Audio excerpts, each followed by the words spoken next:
রাত তখন 12:10। অমিত একটি বিশেষ কাজের জন্য শহরের বাইরে গিয়েছিল। 10টা নাগাদ ফেরার কথা ছিল, কিন্তু ফিরতে একটু বেশিই দেরি হয়ে গেল। অমিত গাড়িতে গান চালিয়ে বাড়ির পথে এগিয়ে চলেছে।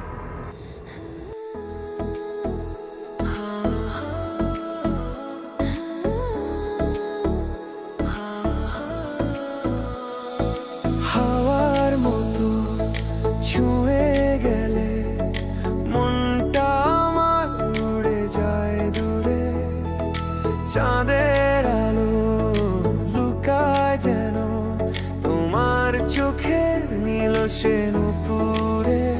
তুমি পাশে থাকলে মনে হয় ভালোবাসা এত সহজ কেন, তোমার হাতের উষ্ণতাতে ভোরে রোদ হার মানে তখন।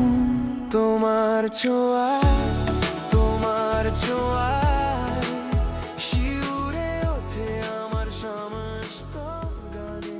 চলতে চলতে অমিতের গাড়িটা হঠাৎ বন্ধ হয়ে গেল। ধুর, গাড়িটা খারাপ হয়ে গেল নাকি? এখন যে কি করি? অমিত গাড়ি থেকে নেমে এদিক ওদিক তাকালো।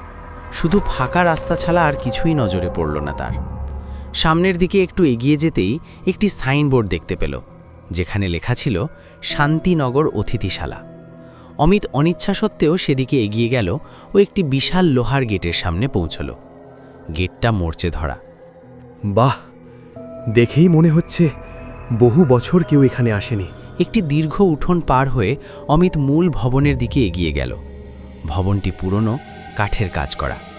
অমিত বারান্দায় পৌঁছল। বারান্দায় একটি চেয়ারে একজন বৃদ্ধ লোক বসে আছেন। নমস্কার, আমি শহর থেকে ফিরছিলাম, পথে গাড়ি খারাপ হয়ে গেছে।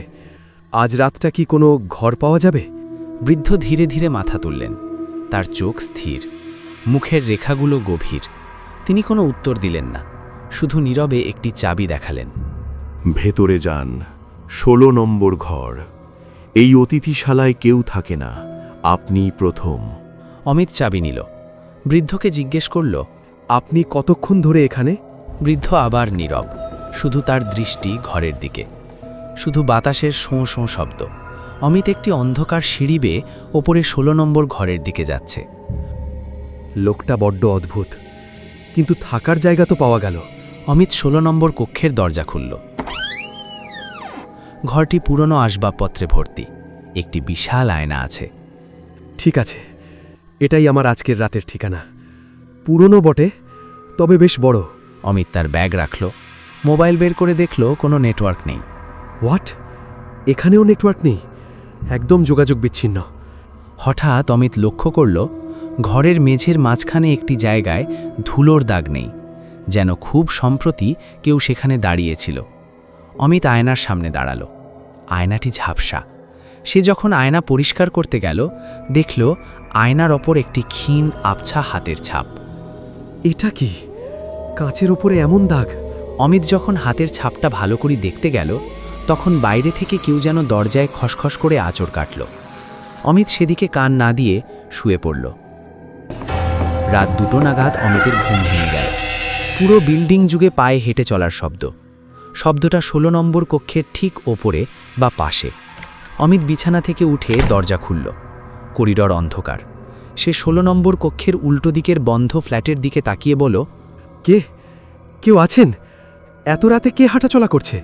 উল্টো দিকের দরজার ঠিক নিচ থেকে একটি ভাঁজ করা কাগজ ভেতরে গড়িয়ে এলো। অমিত কাগজটা দ্রুত তুলে নিল। টর্চের আলোয় দেখল কাগজে কাঁপা কাঁপা হাতে লেখা, আপনি একা নন, উনি আপনাকে খুঁজছেন। এটা কে লিখল? উনি কে? অমিত যখন ঘর থেকে বের হতে চাইল, দেখল দরজাটা নিজে থেকেই বন্ধ হয়ে গেল। অমিতের মুখ ভয়ে ফ্যাকাশে হয়ে যায়।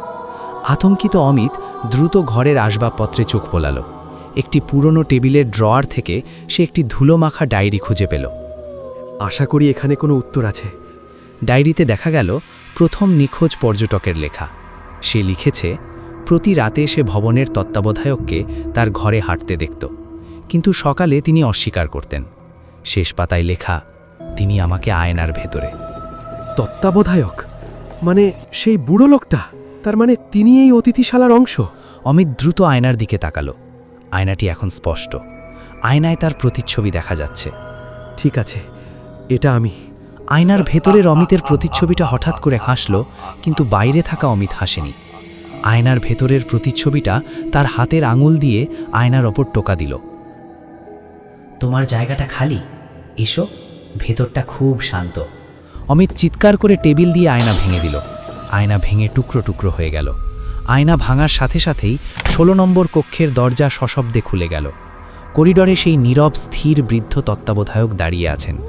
তার চোখে কোনো মায়া নেই। ভাঙলেন কেন? এখানে তো সবকিছুই পুরনো, যা থাকে তা থেকেই যায়। অমিত দরজা দিয়ে ছুটে বের হতে গেল। বৃদ্ধ এক লহমায় তার হাত চেপে ধরলেন।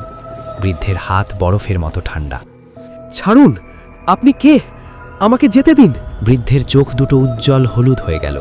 তার মুখ থেকে তীব্র ঠান্ডা শ্বাস বের হলো। আমি অতিথিশালা, আর তুমি আমার শেষ কক্ষের নতুন অতিথি। যারা এখানে আসে তারা আর কখনো ফেরে না। অমিত নিজেকে ছাড়িয়ে দ্রুত সিঁড়ির দিকে দৌড়ালো। বৃদ্ধ স্থিরভাবে তার দিকে তাকিয়ে রইল। অমিত গেট পেরিয়ে তার গাড়িতে পৌঁছল। সে দ্রুত গাড়ি স্টার্ট করে কুয়াশার মধ্যে দিয়ে বেরিয়ে গেল।